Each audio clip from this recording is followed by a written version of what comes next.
Hey, Internets. It's Paul. It's Matt, the Dork Lords. We are here talking about Altered Carbon, Season 1, Episodes 7 and 8.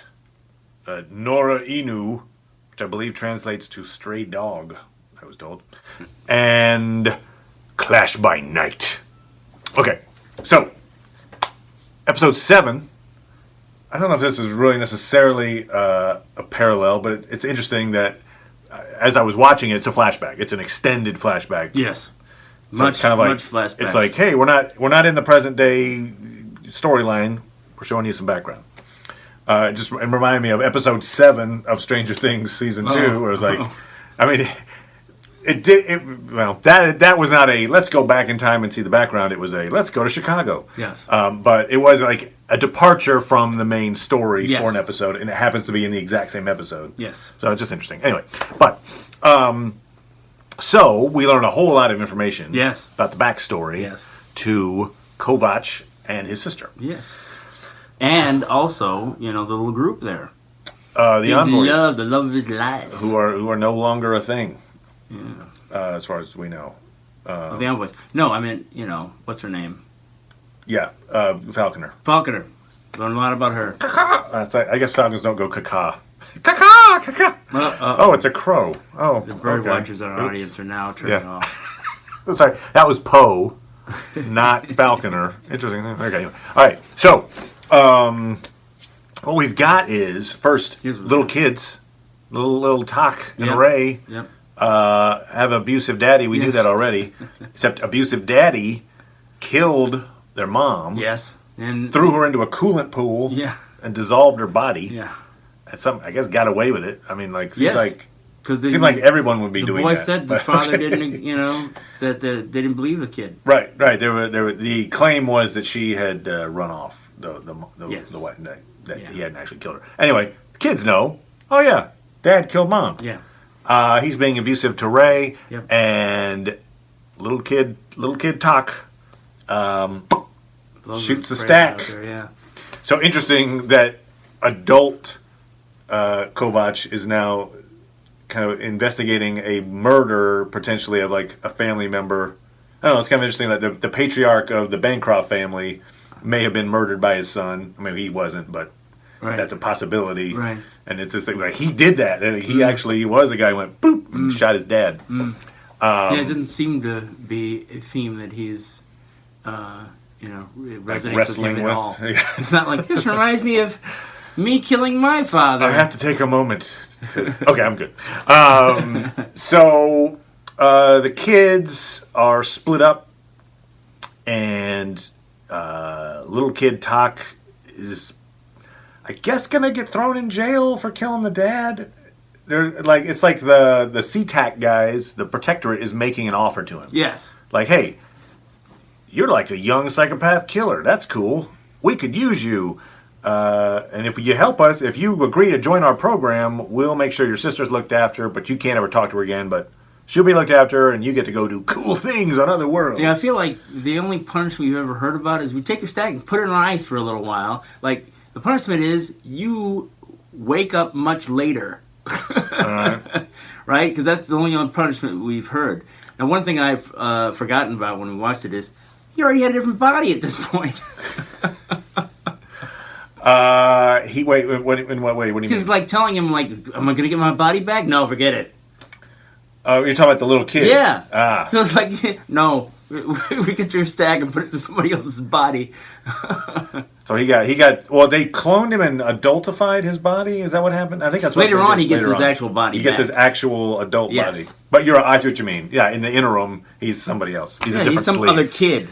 Because sleeves are just. I mean, I interchangeable. thought it was like, I think they would have been tempted to, I wonder if that's what they did. Take the kids, They being the SeaTac guys. Red CTEC guys, to take his chip and put it into an adult. So it's like he's That's running kind of around what I an adult. thought they might have been mentioning, in fact. Maybe I think so. they said that. They were like, in your training, we're just going to stick you in an adult body to get you yeah. going. So you don't have to be little tiny kid training. Right, because I can't remember if they mentioned how long he was doing that before his sister. Right. It was years. Yeah. Because, so he trains with the SeaTac guys, and he's got his boss is Jaeger. German for hunter, anyway. But so Jaeger is like his mentor slash. I'm actually evil, but I'm not going to tell you. And you just do what I say; it'll be great. I did like the design of the armor. I like the how it covers the back of the neck. It covers the stack. In other words, it's got the little like ching ching ching. Like, why not protect that spot? Yeah. That's the spot that needs protecting. Shoot me right here. I don't care. Yeah, I'll come back from that. Don't hit here. It reminded me in the opposite way of Matrix. The third movie, was that Revolutions? Anyway, the third, the I think it's Revolution. The third Matrix movie where they're shooting at all the robots, and they've got these mech armor units, but they don't protect the face or chest or any of the vital organs. It like protects the arms and legs. Like, I think I'm gonna guess that there's a design flaw in that thing. Anyway, so they don't design flaw. They protect the thing that he's protecting. They got it. Yeah. Okay, so we've got Tak then comes back. He's now an adult. He's well trained. Yes. Assassin guy. And he comes back to his home world. Yeah.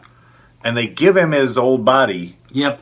For this mission. This mission that just happens to coincide with seeing his sister. It's like I was waiting, and maybe you've seen the whole series now. I've only seen up through episode 8. But I kept waiting for another shoe to drop, like, and the reason we did it is because we knew. But, like, so far they haven't done that, and it's just been, like, a complete coincidence. Yeah, I feel like it is. Okay, it was a complete coincidence? I don't want you to be like, what? I'm waiting. I could have told you. Right. Isn't it great, that feeling of it not coinciding, culminating? Huh? Okay, all right. Feels good. So he goes to take out some Yakuza. And it turns out, member of the Yakuza, his sister, who was sold to them, and Jaeger was a jerk when he promised that little Ray was going to get looked after. They were just like, hey, gang, you have a kid now. So she's grown up with the Yakuza, he's grown up with SeaTac. They've both gotten very good at killing people. They are both quite skilled at that. Yes. And so they basically... It's a good thing they carry around their old talismans so that they can still recognize each other. Right. Even in their... Because, they're adults now. They wouldn't even know. Who are you? Hey, where'd you get that... Where'd you get that thing? That's my mom's. Hey. What? Anyway, so... I have a mom. So they both basically kill off the members of each other's... Back to back. Now, it's interesting. Like, I could be wrong... If I went back and watched it, I got the feeling that he was shooting the Yakuza and she was shooting the SeaTac. Like, she was killing his guys and he was killing her guys.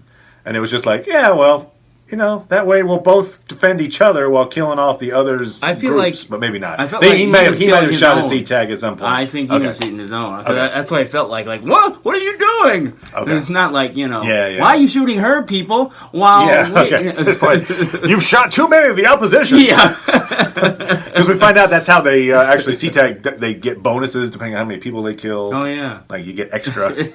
So he was just trying to get an extra paycheck. Yeah, well, if I shoot some SeaTac, I'll get my body count up. But yeah, they lay waste to everyone in the warehouse and then realize they got to go into hiding. Yep. And so their plan is, like, this is what I'm not sure. Anyway, okay. They're like, we're going to go to the woods. And they're like, oh yeah, that's where we used to think the patchwork man lived. Oh, yeah. And that doesn't sound like a good reason to go there. Like, that wouldn't be like, that place that we thought was evil and maybe has a horrible person in it? Let's go there. But they go there. And they are eventually found by Falconer and the Envoys. Maybe the Falconer and the Envoys were like pushing that legend of the Patchwork Man to keep people away. I don't know. I didn't get how the Patchwork Man myth fit into this whole thing. If that's another... Is that fitting in later, Paul? I don't think so. Okay. I think it's just some myth that they, Sure, they knew the myth. I'm just saying, was it? Did anybody build on that myth, or is it? Okay. I don't recall. Okay, that's just an overall metaphor for the sleeves. I think in some so. ways. Yeah. Actually, no, I don't know what it means. I just feel like it's their childlike understanding of bad stuff. I guess. Okay. That's my only how I rationalize it because I don't feel as if it comes up again. But I could be wrong. We'll see. I could be wrong. I'm no good. Damn it, Paul. Damn it.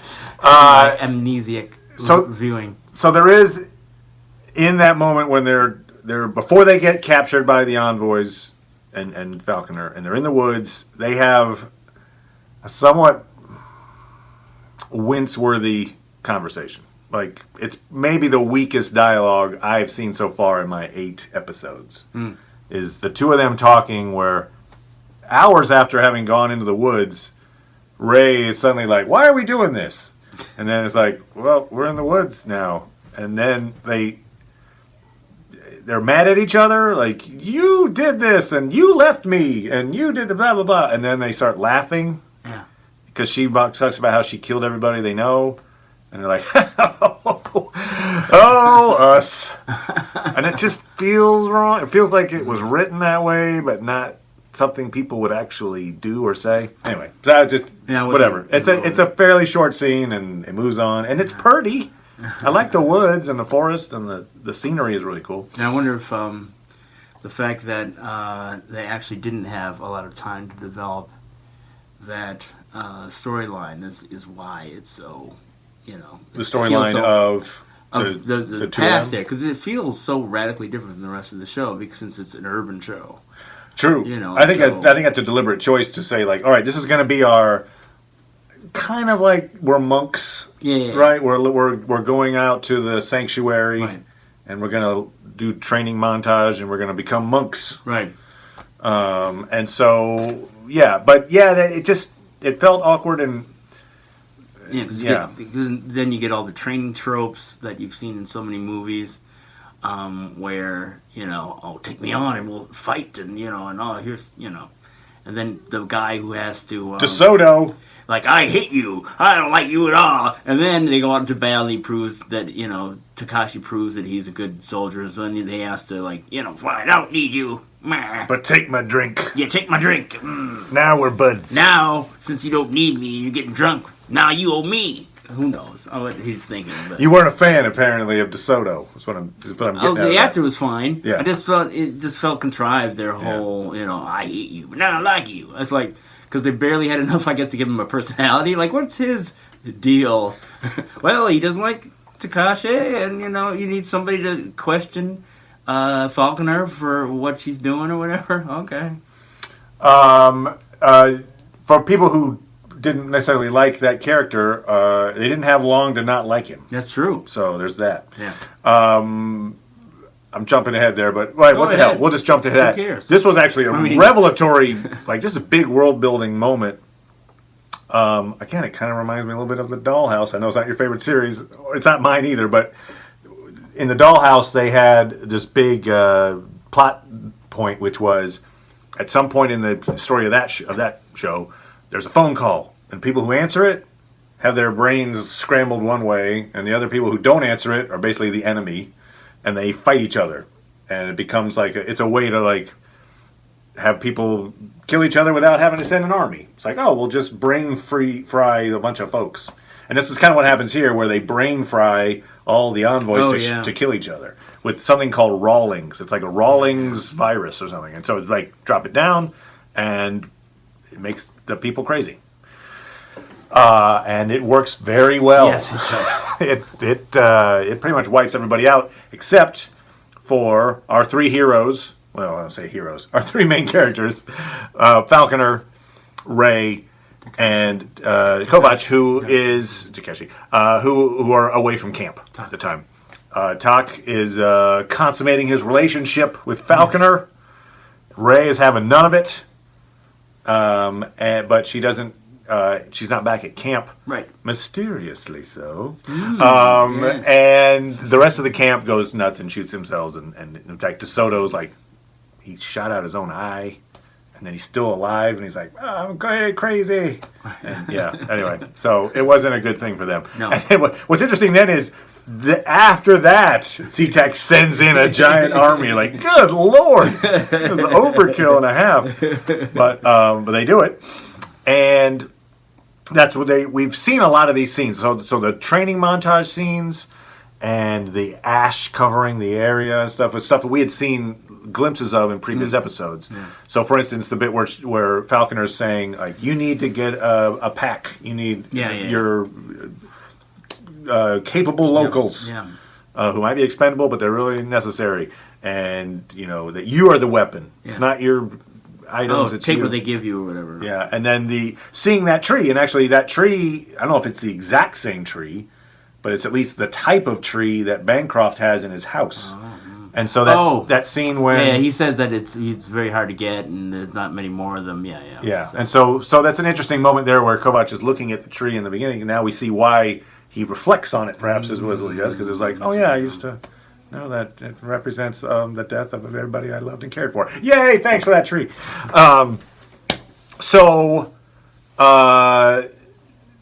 Takeshi is like holding off the SeaTac guys while he sees Ray and his love of his life escaping on a ship, and of course he has to curse the thing by going. He jinxes himself. Yeah, you'll never get them, SeaTac.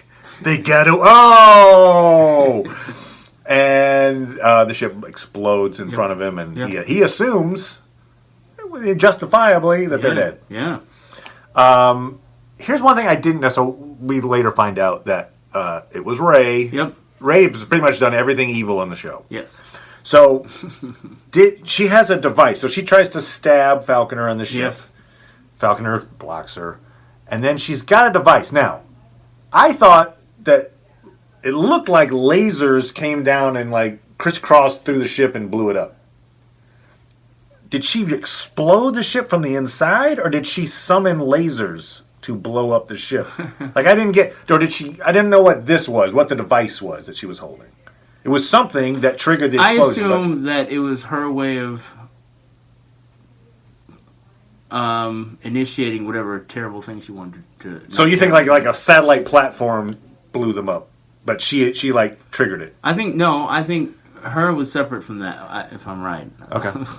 I think she was like, okay, here's my plan to get the virus into everybody, and then they only have 100 years. I think that's what that was.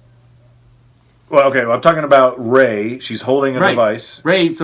Ray. That's right. It wouldn't be Ray who did that. Right. So Ray blows them up. Yeah. Because she knows she's been backed up. Right. Yeah. So that's right. So, I just didn't know what this was. If it was a bomb inside the is. ship, or if it was signaling them like GPS. Here we are. It probably is. I don't know. Anyway, it just looked like lasers came from outer space or up in the sky and shot the ship, as opposed to it blowing up from inside. Whatever, it's a small point. Either way, she triggered the destruction of the ship. She's saying, "Hey, kill us. Here's the information. Now, do it now. Kill us." Yeah. As opposed to, "Oh yeah, I'm glad I took the time to put the bombs into this thing." Right. Maybe it backed her up at the same time. Even. I don't know. Oh no, it didn't because she didn't remember. That's how Tak gets clued in that she was backed up because she didn't remember, which, I could see a lot of reasons why you might not remember such a traumatic moment as, oh yeah, lasers cut through me and blew me up. But he rightly pieces it together that, wait a minute, you didn't remember it because you were backed up, and you were only backed up because the SeaTac guys made you a promise and basically paid you off with a new body and a backup so that you would be the Judas to the envoys and the Falconer. So yes, she does that. Now, before that, the thing that makes Ray decide I'm going to turn my back on you guys is Falconer's plan, which is, you know what? I'm the person who created the stacks. Yep. That's pretty big information there too. Yep. And I regret it. Yep. It was a bad idea. I thought it was cool, and now I realize making these gods who never die, and they're just going to have the rich get richer, the poor stay poor, and there's never any change. And the thing that makes everybody kind of equal in this world is that threat of death, that the knowledge that eventually you'll die. And if you can't die, you're just going to keep the classes the way they are. Yep. So here's what I'm going to do. I got a chip. We're going to stick it into the central command, and it's going to broadcast everywhere, and it's going to basically make everyone have 100-year lifespan. Okay. Interesting. And that's what Ray's like, look, I want to live. Oh, what the hell? No. Yeah, right. I like living forever. Yeah. Yeah. Yeah, that's I can see how somebody might want to rebel against that notion, that they could live forever. Sure. So here's my thought, though. I don't know. I guess it depends on how the execution of this plan is. Let's say the plan had worked. Okay. It did not work. Yes. But let's say it had. Okay. Okay. Everybody gets 100 years. Yep. Starting at that moment. Presumably. Okay. Or maybe if your sleeve is created after that, you get 100 years from wherever you were created. But pretty much everyone at that moment has 100 years to live. Yes. Exactly. Yes. And they probably, if they don't know that on the day one, that information is going to come out. She was already talking about it to a group right there. Someone they're going to know. People are going to know. Oh, by the way, 100 years from now, on November 2nd, everyone on this planet basically is going to drop dead. Oh, you're assuming that, it's from that moment. Perhaps it just says, when is your start date? And then, So, like, if you already have 99 years on your sleeve, you're only going to have a year to live?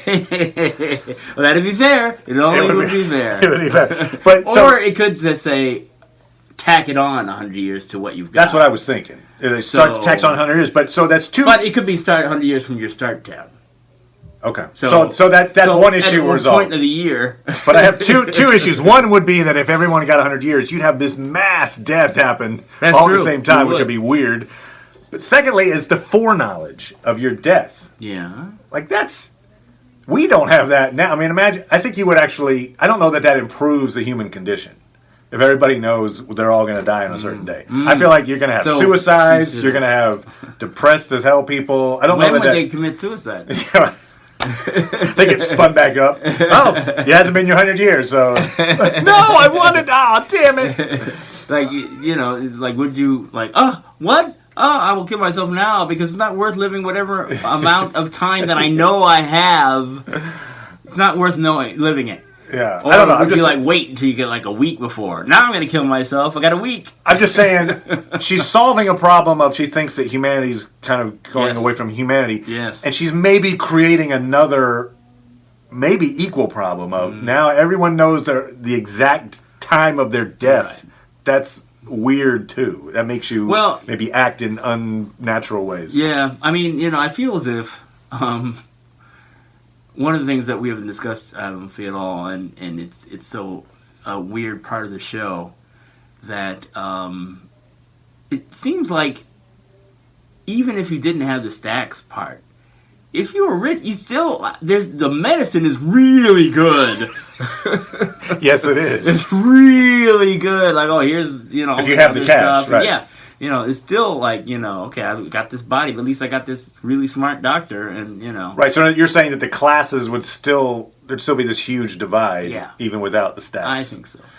But the idea is that they keep pushing the notion of gods. That comes up again with Ghost Walker. We find out Ghost Walker's been working for Ray. Everything evil is Ray. Ray runs the torture chamber that Tak was tortured in. She claims that she didn't know he was being tortured, but she owns the lab.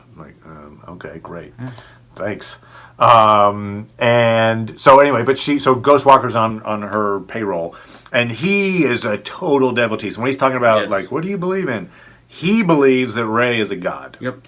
And she's immortal. Yep. And she's it. She's what gods should be, and that's what he believes in. Yep. So it's again that thing we were talking about with Bancroft considering himself a god, and how he walks among the people and doesn't really heal lepers, but pretends to. So yes, she has kind of taken on the mantle of goddess as well. Yeah. So all the envoys are killed off. We realize it was Ray's betrayal that did it. She killed off Falconer. We end episode 7 with back in current timeline and or current time. It's all the same timeline. It's all the same timeline, but in my present day. And Tak is at Ray's place. Ray healed him up basically and offered to give him a new sleeve, and he's like, "No, keep the same sleeve." Yeah. Which I assume is just so he can keep the monetary benefit of, but I thought it was more of an Ortega thing. That he didn't want to have Riker be thrown away. Right, I hadn't thought about that. I was just thinking you just want Ortega to still like you, but no, he's keeping the body available for. Yeah. Right. So Ray is able to save his sleeve, the Riker sleeve, and he's walking around her place, and he sees he's like rubbing the ice off of the little containment clone containers, and he realizes that Hemingway and the little girl and the rich woman that had the snake that's actually a dude who's sleeved into a snake, like all those people who have been interacting with him are all her. Yeah. And she's just been keeping tabs on him. That's all. And is behind everything. And he's like, ah! Best sister in the world. And she's like, I did it all for you. She's crazy. Yes. And has done a whole lot of horrible things. And so as we go into episode 8, she is basically saying, hey, I need you to wrap up this Bancroft case. Just tell a lie, but wrap it up. I'm not exactly sure why she needs it wrapped up. Maybe because she has a lot invested in whether or not Bancroft is happy with the results or not. Because she's the one who got Bancroft to take Tak out of jail. Right. So anyway, so she's got something invested in that process. Yeah. And so she's like, resolve it. And if you don't, I'm going to take Ortega and your buddy Elliot, and I'm going to shove them into the torture chamber so you can... But we're still good, and I love you like the brother you are. So with that threat, Tak goes about trying to create a fake, pin the rap on someone. He's going to pin the rap on Prescott, the attorney who wants so desperately to be among the elite, but doesn't have the right connections really, and it's just an attorney. So to do that... he makes a deal to get Vernon Elliott's wife's stack, Ava, out of wherever the heck it was, but she's put into the body of a guy, and so that's actually one of the really cool. It seems like another one of those what would it be like in this world? And so Ava and Vernon have this meetup, and the actor who plays male Ava does a great job. Yeah, he really does. He's really just sells the emotion of this moment. Oh my God, and Vernon who for a second, and then he buys it my wife, pretty quick.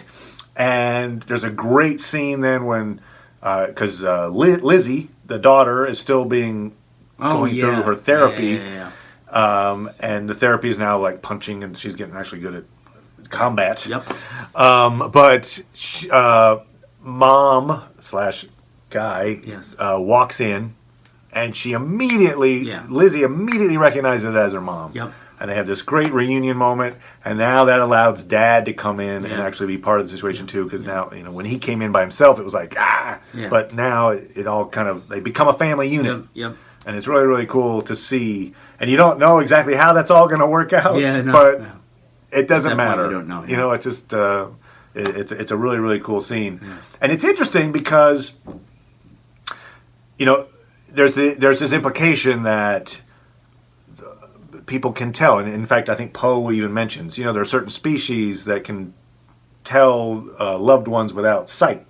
He mentions like star-nosed moles or something like that. But anyway, so the fact that Lizzie immediately recognizes the mom, even though she's in a different sleeve, the fact, and you go back, you start thinking about like Hemingway, for instance, who was actually Ray. Ray recognizes Tak, even though Tak is in the cop's body. Right.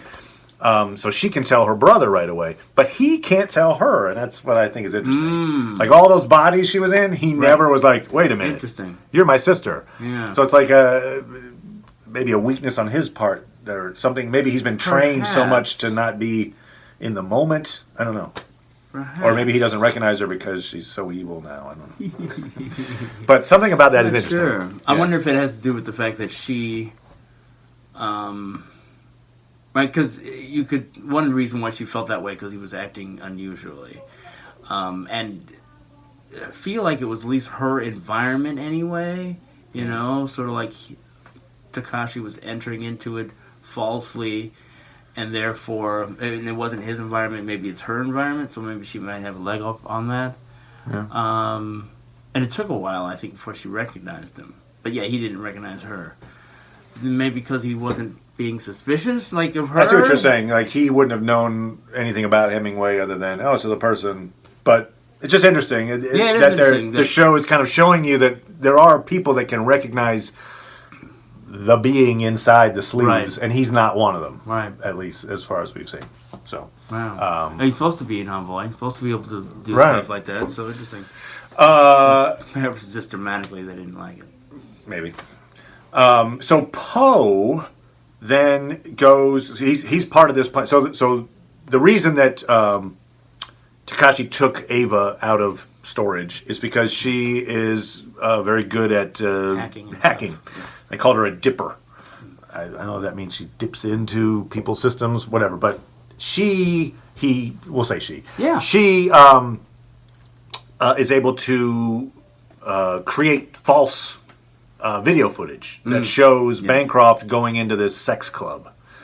And meanwhile, Poe, who does we've seen him in earlier episodes playing poker with these different artificial intelligences that run these buildings. He plays a high stakes game of poker with the AI that runs the sex club, and gives him one of the chips. Gives him this Rawlings virus. Yeah. So it like corrupts. It even corrupts. I guess it would corrupt AI, but it corrupts people and computers. Yeah. So it makes him. It kills him. And the idea is that the plan that Kovac has is he kind of does this, Agatha Christie style. Everyone come into the room and I'll make a pronouncement. So you got the cop and you got the attorney and you got the wife and everybody's kind of gathered around and he's like, gather around. Yeah. So the idea is that Prescott, it was a little tough to follow, but basically it sounds like Bancroft was high on this drug Stallion, and he assaulted Prescott. She maybe fought back or something, and then he fired her. And so she wanted to keep her job. So she realized if she could kill him before he backed up, he wouldn't remember that he fired her. And so she orchestrated taking him to this club where this Rawlings virus infected him, and then it made him try to have to kill himself before he backed up. And so, with all the evidence there, it looks right. Yeah. Everybody buys it. Bancroft's like, I don't want to arrest Prescott. I'm just going to ruin you. Yeah. So he basically shuns her. Yeah. And, that's, to her, probably worse. Yeah, which, is particularly satisfying. Yeah, it is, except that she is, at least as far as we know, as far as I know at this moment, she is being wrongfully framed. Though they do bring up later in that episode Takashi's kind of talking to the little version of Falconer that's in his brain. Is like, a lie is just weaving the truth, and so there's a lot of truth in it. So he basically a lot about what he just said is true, but then he wove it into a lie and made Prescott the ultimate villain. I just way back, at least a couple of episodes anyway, when she was getting on a high horse against the police chief, I was like, you think you're so special. You're going to get it. Yes, and she did. Yes. So she's getting her comeuppance, her just desserts. It's like, haha, I didn't pay off following these rich people. So Ortega, meanwhile, I don't know if it's meanwhile, but is trying to track down Tak, and she hasn't been able to find him since the fight drone problems happened. She is also trying to figure out who the woman was that saved them and, killed everybody, Ray. So she tracks down the sleeves that these clones that Ray's been using to a particular facility. She blackmails one of the workers at the facility to let her in. Doesn't really watch her back at all on this, and this guy has got an arm now, so she's like, I'm fine. Anyway, guy leads her basically into a trap and then closes the door and is like, goodbye. So she's in this cloning circular lab thing, and Ray wakes up in one of the pods. And then you have Naked Fight. Yep, Naked Fight. It isn't for NBC. No. And so it's a series of boom, shoot Ray, clone of Rey awakens in another pod, breaks through glass of cloning pod, then gets shot, then another one comes. Like, it's one of those that looks cool, and then you start thinking of like, was this really the best strategy? I know, like, first of all, the clones. I think for the clones, like it was fine. I mean, for Ortega, she's trapped in a room. She's got a gun. There's someone trying to kill her. You shoot them. Yeah, that makes sense. I get that. Okay. But from the standpoint of like the clones, first of all, why are they breaking through the glass? Like, it seems like that's either a design flaw. They should be able to open from the inside, but like you're gonna hurt yourself. You're a naked person jumping through glass, trying to just to shock the person you're coming at. I guess. Oh. I mean, it actually would have been. Anyway, so there's that. Also, the idea that like every time she being Rey dies, she's backed herself up and she's immediately coming in as another clone. So theoretically, that clone has the same that information. Oh, right. So you would think, oh, there's a person with a gun just shooting everyone that comes out of a box. Maybe I'll just stay in the box and wait, or pretend I'm not the clone. I don't know until she gets up close, and then I was just saying. It seemed like the strategy was, let me show up and get shot. Great, I'm dead. But eventually. She doesn't die. No. She's there with the little girl, like, poor little girl. So the support little girl, who we know is actually Rey in the body of a little girl. I almost expected a stabbing at the end of the episode, but instead she's like, "Oh, I love you." Thankfully, no naked little girl. So that's what probably fooled her. Ah, very good. Oh, the other thing that was a little interesting. So Rey mentioned, it's kind of taunting Ortega while holding her a big piece of glass that she stabs Ortega with. But she's like, "Oh yeah, my brother, you're his type. Yeah. The heroic, but not so bright person." So she's kind of comparing her to Falconer in her mind, I guess. Yeah. Although Falconer was pretty bright, but anyway. Not bright enough. Not she bright trusted enough. her. Exactly. But there's that moment where she goes behind a column, and then doesn't keep walking. Oh. And so Ortega starts walking around the column. She's got a gun. The other person doesn't have a gun. No gun. And you could tell she's naked. She's holding a piece of glass. It's pretty obvious. But otherwise, naked. So maybe you back up and then you walk around. Instead, she's like, "Let me walk up to the post," and then go, "Oh, you stabbed me!" Like it was like the one thing. You've got this huge advantage that you've just decided, let me get rid of this advantage. So she proved that she wasn't that bright. See, there you go. See how stupid you are. I would have backed up. It's cool when she blocked the sword with her metal arm, though, too. Like, that arm's paying off dividends. So anyway, that's where we leave off in episode 8. And next week we'll cover 9 and 10. There you go. The exciting conclusion, which you already know. I do know. I assume we're going to learn the actual way that Bancroft died. Yes, you will. And we will probably have other deaths. Yes, other deaths, including other deaths. Yeah. All right. So very cool. It is a polished show, and it's the production value shows. And it's high concept with some really cool, interesting sci-fi premises. Yes. Well done, Altered Carbon. And we will be back. Next thing we do, though, is the season finale of Counterpart. The finale. Which should be very, very exciting. It could go in a whole series of directions. Tough to predict exactly how that's going to go. Yeah. So come back for that. Subscribe if you want to get some more information. We're going to be talking to Legion Season 2 soon. We're going to be talking Westworld Season 2. We're going to be talking Jessica Jones. And all that kind of stuff. So, and eventually there'll be Marvel Infinity War. Yes. So, yes. Yay for that. Yeah, 30 days to Ghost World. I'm sorry, Westworld. 1 month for Westworld. Boom. So, all right, awesome. We will see you very soon, everybody. Bye.